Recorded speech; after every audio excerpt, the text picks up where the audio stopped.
KPK geledah kantor Bank Indonesia diduga terkait penyalahgunaan dana CSR. Kita berbincang dengan mantan Wakil Ketua KPK, Saud Situmorang. Selamat petang, Pak Saud.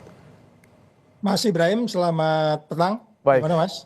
Pak Saud, kalau timelinenya sejak Agustus, Alexander Marwata pernah nyinggung soal ini naik ke penyidikan. September juga Asep Guntur Rahayu sudah bicara soal kasus ini. Tapi sampai sekarang belum diekspos nih. Kira-kira apa yang jadi permasalahannya menurut Anda nih, Pak Saud?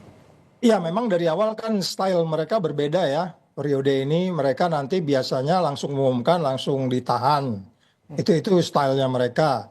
Kemudian kalau tadi Mas Ibrahim sudah jelaskan dari bulan Juli, bahkan bisa jadi juga penyelidikannya sudah cukup lama. Karena kalau mereka berani mengungkap bahwa itu Juli sudah menyatakan akan ada penyidikan.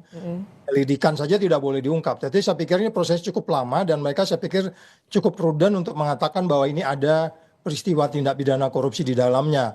Nah, kembali lagi pertanyaan kenapa cukup lama? Mungkin itu yang disebut karena mereka harus hitung-hitung berapa besar.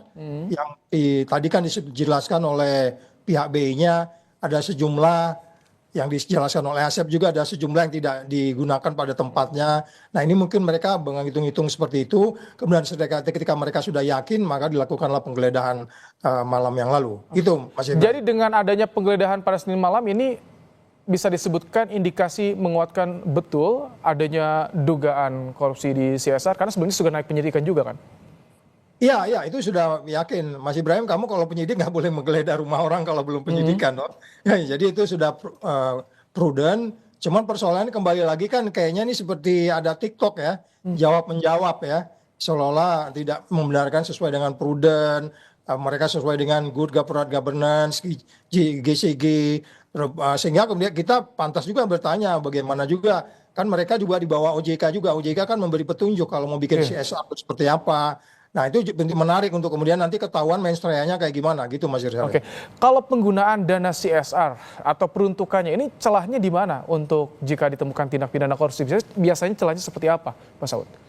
Yang pasti karena itu uang negara, saya kurang mengerti nanti itu kenanya di pasal berapa. Tetapi kalau mereka yakin itu ada kerugian, kemudian ada suap di dalamnya, atau kemudian penyalahgunaan wewenang, berarti pasal 2, pasal 3, yang kemudian ini juga mengindikasikan kepada kita bahwa peristiwa pidananya terjadi, tapi bagaimana itu nanti niat jahatnya akan terlihat di prosesnya.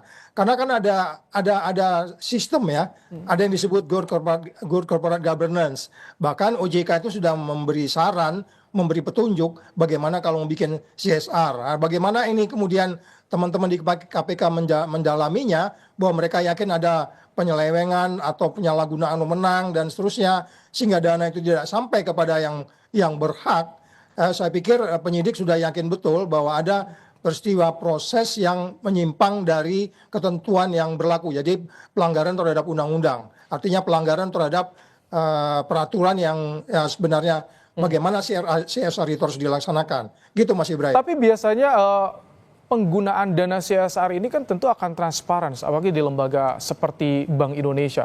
Tentu akan transparan berapa jumlah dana dan yang sudah disalurkan juga. Ya, jadi ini sangat mengkhawatirkan ya. BI sebagai yang harus menjadi contoh, kita tahu banyak bank di Indonesia juga menerapkan CSR dan OJK mengatur itu. Kita juga nggak bisa mengatakan bahwa di bank lain tidak terjadi sesuatu yang berperistiwa pidana. Tetapi sebenarnya kalau BI sebagai bank sentral yang kemudian dia harus menjadi contoh, yang kemudian dia harus melaksanakan good corporate governance dengan baik, dengan sistem-sistem yang mereka lakukan. Tetapi kalau pada bagian lain mereka membantah, ya KPK nggak perlu pengakuan, biarkan aja mereka bantah-bantah. Nanti kan kekuatan buktinya yang akan dibuktikan oleh teman-teman di KPK.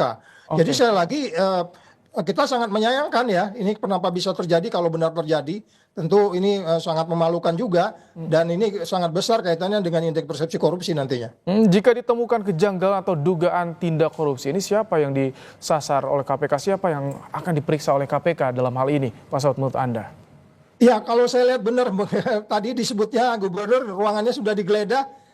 Mas Ibrahim, saya nggak akan geledah ruangan kamu kalau saya nggak berpotensi besar bahwa kamu melakukan pelanggaran. Jadi kayaknya ini sudah masuk di top manager, top leader sampai ke peranan yang lainnya. Saya nggak ngerti karena ada disebut di media tadi 2-3 ruangan. Jadi kita tunggu saja dugaan kita apakah masuk ke top manajernya, top level pimpinan yang kemudian dia akan memutuskan CSR, dan bisa dibayangkan CSR di BI tentu bukanlah dana yang kecil ya, saya pikir ya. Saya nggak hafal angkanya, tapi saya pikir CSR mereka sangat signifikan, saya pikir, sehingga kemudian KPK mendalaminya.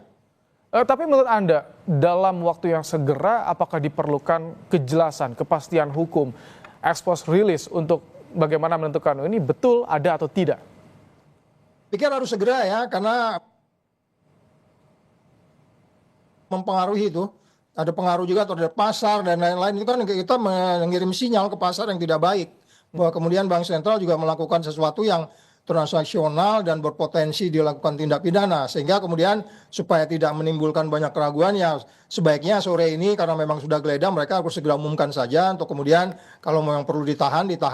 Saya nggak tahu APK stylenya kan sekarang begitu pengumuman langsung ditahan. Nanti kita lihat saja, Mas Ibrahim. Baik, terima kasih Pak Saud Situmorang untuk pandangan Anda soal penggeledahan di kantor Bank Indonesia dalam program Kompas Petang sore hari ini.